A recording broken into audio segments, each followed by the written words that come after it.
This kind of ad that progressives tend to hate. This is a fantastic ad. If it looks like a political ad, you are pretty close to lighting money on fire. Welcome to Political Experts React, where we break down political ads in media, explain what the people behind them are trying to accomplish, and decide whether or not they did a good job. I'm Dan Pfeiffer, former communications director for Barack Obama. Joining me today is Pollster and founder of Brilliant Corners Research and Strategies, Cornell Belcher. Welcome back for like the third, fourth, fifth time, who knows, the most frequent guest on Political Experts React, Cornell Belcher. Welcome back to Political Experts React. Thanks for having me. I feel like I'm one of your correspondents or something. I kind of work for this program. You are very generous with your time, just a couple weeks before the midterm election where you're very busy. So let's get right into it. We're going to start with an ad from Herschel Walker running in Georgia.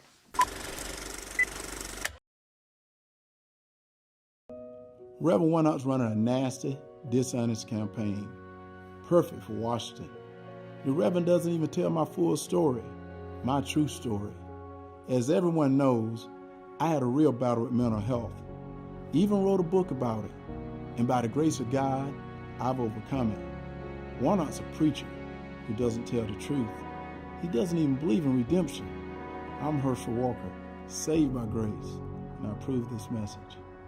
A lot of times we put Republican ads up here and we kind of laugh at them and sort of make fun of what they're doing. Sometimes we put up ads that scare the shit out of us. This one, for me at least, is in the latter. What do you think? This kind of ad that progressives don't get and progressives tend to hate because it doesn't hit on one of their 4 or 5, what they poll test as their top issue.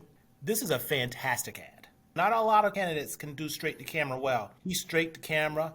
He seems authentic. He seems likable and not scary at all. Let's also understand over a third or more of the voters in Georgia are going to be white, Christian, evangelical. He's got to get close to 90% of that vote. First, he hits his opponent and then pivots to him and talks about his journey to redemption. And if you understand the Herschel Walker story and all the fire he's coming under, the ideal that he needs redemption, he was down and he was in a bad place, but by the grace of God, he is risen and he's a different person. Oh man, I mean, that speaks directly to a thematic of values in the Bible Belt and some of those Christian voters there that he absolutely has to carry big, walk away from that ad, understanding, this is someone who believes deeply in his religiosity. Now, I could call bullshit on all that, but just looking at it from a clear lens, I gotta tell you, Dan, I think that was a really good ad. I agree. Voters are very forgiving of personal misbehavior, particularly if it's in the past. Even if it's bullshit, you can tell a redemption story. You got a lot of Republicans in that state who are looking for permission to support a Republican. And they have concerns about Walker's fitness, his behavior, all these revelations, the sort of chaos around him. And if you're looking for that permission, this ad could be it. In our progressive outside of Georgia bubble, all we see is the Walker gaffes, the scandals. We don't have the relationship with Walker that a lot of Georgians of a certain age do. He is the most famous, most successful football player from their state. He's also been doing like car dealer ads, like local stuff. And so people have a familiarity with him. And that TV image, which is what we dealt with Donald Trump in 2016, is different from the reality. It's different from the reality we're trying to portray in our ads. And the context in which these attacks happen matter. If Walker wins, and I certainly hope he does not, an ad like this will be why. I completely agree. And the last point on this, if I can, is if you look at sort of the allegations, have been ugly and scary allegations, you look at that ad and you don't see someone you're afraid of. You don't see a scary black football player, a dangerous person in that ad. That's exactly right. All right, the next ad we're going to watch is from Beto O'Rourke, who's running for governor of Texas.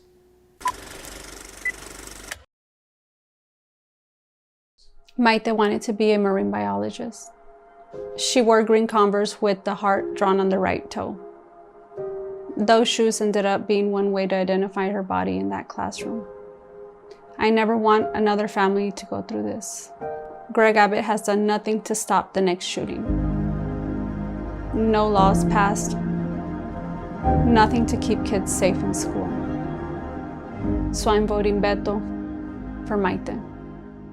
This is obviously a very hard ad to watch. It brings back the emotions that we all felt after Uvalde. It's if you could separate the emotions for a second from a political perspective, it is unusual, certainly in this cycle, for a Democrat to be running a gun ad, particularly in the South. What do you think about this ad and the decision to lean into gun violence as a political argument? It's not a typical Democratic ad at all, which, by the way, I think is why I like it. Right? It's not an ad that you typically see sort of your generic Democrat running. Like the Walker ad, it goes to your heart. It goes to a value understanding. They've connected the gun issue in a way that's emotional. And this is sort of heartbreaking and it's wrong. You never want to see that happen again. And then it pivots and goes to the point of, well, we can't have this happen again and the governor's done nothing to stop this.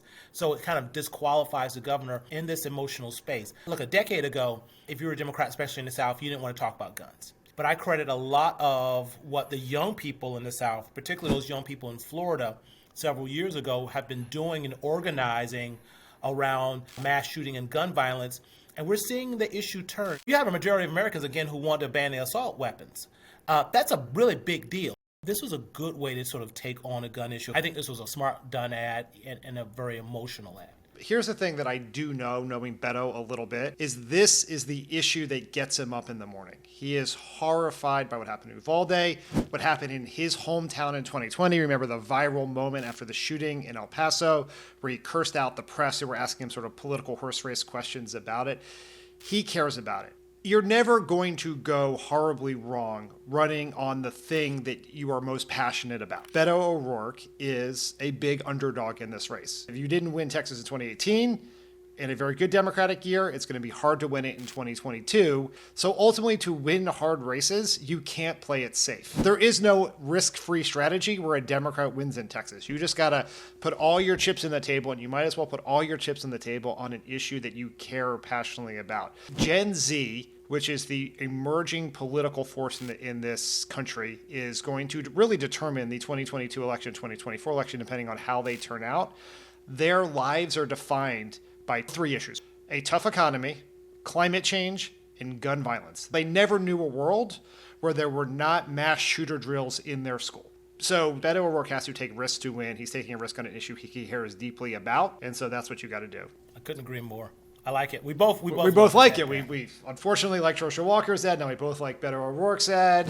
All right, people. It is yearly review time here at Crooked Media. So Ben and Elijah and other Crooked Media employees are going to get their yearly evaluations. This is a true thing. But here's the other thing. One of the metrics by which their success as employees of Crooked Media will be judged will be how many of you smash the subscribe button directly from these political experts react videos.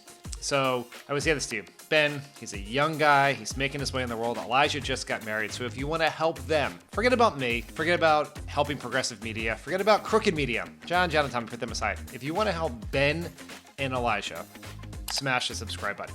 The last ad we're going to do is from Democrat Mandela Barnes, who has been under vicious assault in this race from Republican super PACs and outside groups.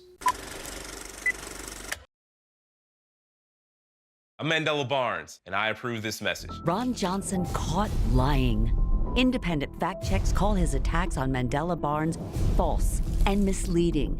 But it's Johnson's views that are alarming. Johnson supported a ban on abortions.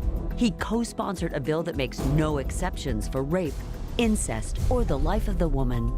And Johnson said if women don't like it, they can move. The truth is, it's Ron Johnson who doesn't belong in Wisconsin. I'm curious from your perspective as a pollster, how important is it to run ads that explicitly use fact checks or others who say that attack ads are false or misleading? No, it's really important because it takes away some of the doubt that voters have. It's smart to use that. This ad was good that it did do the fact checking. It did sort of call out what Ron Johnson was doing as not on the up and up, and then pivoted to an issue that, of course, they want to make this about. It spoke to your head, not to the heart. And I think you can do both. Unlike the first two ads we saw that had some emotion to it, this to me was such a classic sort of generic political ad. I think I'll be more on the nose than you. I think it is a bad thing that's a classic political ad.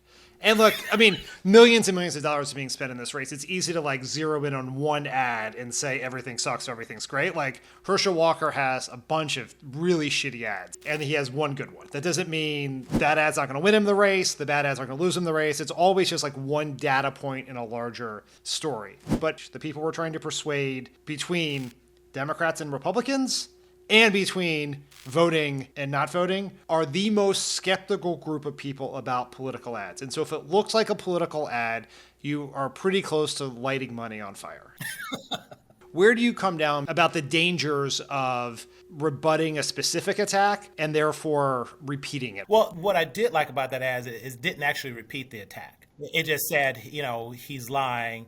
Ron Johnson has got away. Well, I think Republicans carte blanche get away with some of these outrageous attacks against progressives and particularly candidates of color around defunding the police and coddling criminals because it feeds into an unconscious bias that is there. In some cases, conscious bias, right? Right.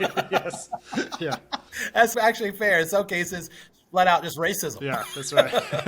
I'm testing a lot of arguments with Dems now where, Democrats for Congress, they voted for a lot of funding for police over this last cycle. And so they having a conversation about what they are actually for. Some Democrats are pushing back, and they have, as popular culture would say today, they have the receipts. Yes, that's exactly right. They have the receipts. Cornell Belcher, thank you so much for joining us once again on Political Experts React. Thanks for having me. Thanks for watching these ads and videos with us. If you have anything you'd like us to break down, let us know in the comments. See everyone next time.